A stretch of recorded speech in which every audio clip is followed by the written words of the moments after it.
ചോദ്യം 1. കിസാൻ ഘട്ട് ആരുടെ സമാധി സ്ഥലമാണ്? ഓപ്ഷനുകൾ മൊറാർജി ദേശായ്, ചരൺ സിംഗ്, സഞ്ജയ് ഗാന്ധി, സെയിൽ സിംഗ്. ശരി ഉത്തരം ഓപ്ഷൻ ബി, ചരൺ സിംഗ്. ഇന്ത്യയുടെ 6ാമത്തെ പ്രധാനമന്ത്രിയായിരുന്ന ചൌധരി ചരൺ സിംഗിന്റെ സമാധി സ്ഥലമാണ് കിസാൻ ഘട്ട്. ചൌധരി ചരൺ സിംഗ് യൂണിവേഴ്സിറ്റി സ്ഥിതി ചെയ്യുന്നത് ഉത്തർപ്രദേശിലെ മീററ്റിലാണ്. ചൌധരി ചരൺ സിംഗ് എയർപോർട്ട് ലക്നൌവിലാണ്. ചൌധരി ചരൺ സിംഗ് കാർഷിക സർവകലാശാല ഹരിയാനയിലെ ഹിസാറിലാണ്. India's economic policy, economic nightmare of India എന്നിവ ചൌധരി ചരൺ സിംഗിന്റെ പുസ്തകങ്ങളാണ്. ചോദ്യം 2. നായർ സർവീസ് സൊസൈറ്റിയുടെ ആദ്യ പ്രസിഡന്റ് ആരായിരുന്നു? ഓപ്ഷനുകൾ K M Panicker, Mannath Padmanabhan, K P Kesavamenon, K Kelappan. ശരി ഉത്തരം ഓപ്ഷൻ ഡി, കെ കേളപ്പൻ. 1914 സ്ഥാപിതമായ നായർ സമുദായ വൃദ്ധജന സംഘത്തിന്റെ സ്ഥാപക പ്രസിഡന്റായിരുന്നു കെ കേളപ്പൻ. ഈ സംഘടന പിന്നീട് നായർ സർവീസ് സൊസൈറ്റി എന്നായി മാറി. 1915 കറുകച്ചാലിൽ NSS സ്ഥാപിച്ച ആദ്യ വിദ്യാലയത്തിന്റെ പ്രഥമ അധ്യാപകനായും അദ്ദേഹം സേവനമനുഷ്ഠിച്ചു. കെ കേളപ്പൻ കേരള ഗാന്ധി എന്നറിയപ്പെട്ടിരുന്നു.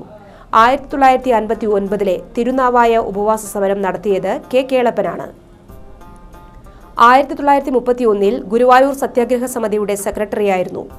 1924 വൈക്കം സത്യാഗ്രഹ സമരസമിതി നേതാവായിരുന്നു. കേരളത്തിലെ നിസ്സഹകരണ പ്രസ്ഥാനത്തിന്റെ നേതാവായിരുന്ന കേളപ്പനാണ് ഇന്ത്യക്ക് സ്വാതന്ത്ര്യം കിട്ടുമ്പോൾ KPCC പ്രസിഡന്റ് ആയിരുന്നത്.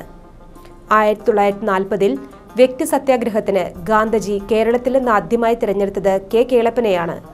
കേരളത്തിലെ ഉപ്പു സത്യാഗ്രഹത്തിന്റെ നേതാവും അദ്ദേഹമായിരുന്നു.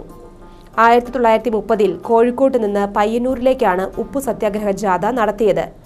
മലപ്പുറം, തിരൂർ, തവനൂരിൽ റൂറൽ ഇൻസ്റ്റിറ്റ്യൂട്ട് സ്ഥാപിച്ചത് കെ കേളപ്പനാണ്. അദ്ദേഹത്തിന് പത്മശ്രീ ബഹുമതി പ്രഖ്യാപിച്ചെങ്കിലും അത് നിരസിക്കുകയായിരുന്നു. സ്വാതന്ത്ര്യാനന്തരം കെ കേളപ്പൻ കോൺഗ്രസ് പാർട്ടി വിട്ട് Congress socialist party, Kisan Mazdoor Praja party എന്നിവയുടെ നേതാവായി. 1929 അദ്ദേഹം മാതൃഭൂമി പത്രാധിപരായി.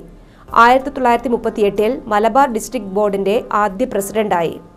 1952 അദ്ദേഹം പൊന്നാനിയിൽ നിന്നും ലോക്സഭാംഗമായി തിരഞ്ഞെടുക്കപ്പെട്ടു. ചോദ്യം 3. PH സ്കെയിൽ ആവിഷ്കരിച്ച ശാസ്ത്രജ്ഞനാര്? ഓപ്ഷനുകൾ ന്യൂട്ടൺ, എഡിസൺ, റുദർഫോർഡ്, സൊറാൻസൺ. ശരി ഉത്തരം ഓപ്ഷൻ ഡി, സൊറാൻസൺ. ഒരു ലായനിയുടെ ആസിഡ് സ്വഭാവവും ആൽക്കലി സ്വഭാവവും അളക്കാൻ ഉപയോഗിക്കുന്ന സ്കെയിലാണ് PH സ്കെയിൽ. ഇത് ആവിഷ്കരിച്ചത് സൊറാൻസൺ എന്ന ശാസ്ത്രജ്ഞനാണ്. ഒരു ലായനിയുടെ pH എന്നത് അതിലെ ഹൈഡ്രജൻ അയോണുകളുടെ ഗാഢതയുടെ വ്യുൽക്രമത്തിന്റെ ലോഗരിതമാണ്. PH സ്കെയിലിനെ 14 തുല്യ ഭാഗങ്ങളാക്കി വിഭജിച്ചിട്ടുണ്ട്. ഒരു ലായനിയുടെ pH മൂല്യം 7ൽ കുറവാണെങ്കിൽ അതിന് ആസിഡ് സ്വഭാവമായിരിക്കും. pH മൂല്യം 7നും 14നും ഇടയിലാണെങ്കിൽ അതിന് ആൽക്കലി സ്വഭാവമായിരിക്കും. ശുദ്ധജലത്തിന്റെ pH മൂല്യം 17 ആണ്. ചോദ്യം 4. ലൂമിയർ സഹോദരങ്ങൾ ആദ്യ ചലച്ചിത്ര പ്രദർശനം നടത്തിയത് ഏത് വർഷമാണ്? ഓപ്ഷനുകൾ 1793, 1889, 1895, 1893. ശരി ഉത്തരം ഓപ്ഷൻ സി, 1895. പാരീസിലെ ഗ്രാൻഡ് കഫേയിലാണ് 1895 ഡിസംബർ 28 ആദ്യ ചലച്ചിത്ര പ്രദർശനം നടത്തിയത്. അഗസ്റ്റസ്, ലൂയിസ് എന്നീ ലൂമിയർ സഹോദരങ്ങളാണ് സിനിമാറ്റോഗ്രാഫ് എന്ന യന്ത്രത്തിന്റെ സഹായത്തോടെ ചലിക്കുന്ന ചിത്രങ്ങളുടെ പ്രദർശനം നടത്തിയത്. കാഴ്ചയുടെ നൈരന്തര്യം അഥവാ പെർസിസ്റ്റൻസ് ഓഫ് വിഷൻ എന്ന തത്വത്തെ ആധാരമാക്കി ബെൽജിയം സ്വദേശിയായ ആന്റണി പ്ലേറ്റോ 1832 തയ്യാറാക്കിയ ഫിനാട്രിക് സ്കോപ്പാണ് ഇതിന്റെ ആദ്യ മാതൃക. 1893 തോമസ് ആൽവ എഡിസണും സഹപ്രവർത്തകനായ ഡിക്സണും ചേർന്ന് ആവിഷ്കരിച്ച കൈനറ്റോസ്കോപ്പും ഇതിന്റെ തുടർച്ചയായിരുന്നു. ഇവയെ പിന്തുടർന്നാണ് 1895 ലൂമിയർ സഹോദരങ്ങൾ സിനിമാറ്റോഗ്രാഫ് ആവിഷ്കരിച്ചത്. പാരീസിലെ ഗ്രാൻഡ് കഫേയിലെ സിനിമാറ്റോഗ്രാഫിന്റെ പ്രദർശന വിജയങ്ങൾക്കു ശേഷം ലോകത്തുടനീളം പ്രദർശന യാത്രകൾ സംഘടിപ്പിച്ചു. അതിന്റെ ഭാഗമായി 1896 ജൂലൈ 7 മുംബൈയിലെ വാട്സൺ ഹോട്ടലിന്റെ ഡൈനിംഗ് ഹാളിലും ചലച്ചിത്ര പ്രദർശനം നടത്തുകയുണ്ടായി. ആധുനിക സിനിമയുടെ ഉപജ്ഞാതാക്കളായി കണക്കാക്കുന്നത് അഗസ്റ്റസ് ലൂമിയറിനെയും ലൂയിസ് ലൂമിയറിനെയുമാണ്. എന്നാൽ ആധുനിക സിനിമയുടെ പിതാവ് എന്നറിയപ്പെടുന്നത് WG ഗ്രിഫിത്ത് ആണ്. ലോകത്തെ ആദ്യ ശബ്ദ ചലച്ചിത്രമാണ് 1927 പുറത്തിറങ്ങിയ ജാസ് സിംഗർ. കാർട്ടൂൺ സിനിമയുടെ പിതാവായി അറിയപ്പെടുന്നത് വാൾട്ട് ഡിസ്നിയാണ്. ഇന്ത്യൻ സിനിമയുടെ പിതാവായി അറിയപ്പെടുന്നത് ദന്തിരാജ് ഗോവിന്ദ് ഫാൽക്കെ എന്ന ദാദാസാഹിബ് ഫാൽക്കെ ആണ്. ഇന്ത്യയിലെ ആദ്യ ചിത്രമായി അറിയപ്പെടുന്നത് 1912 പുറത്തിറങ്ങിയ പുണ്ടലിക് ആണ്.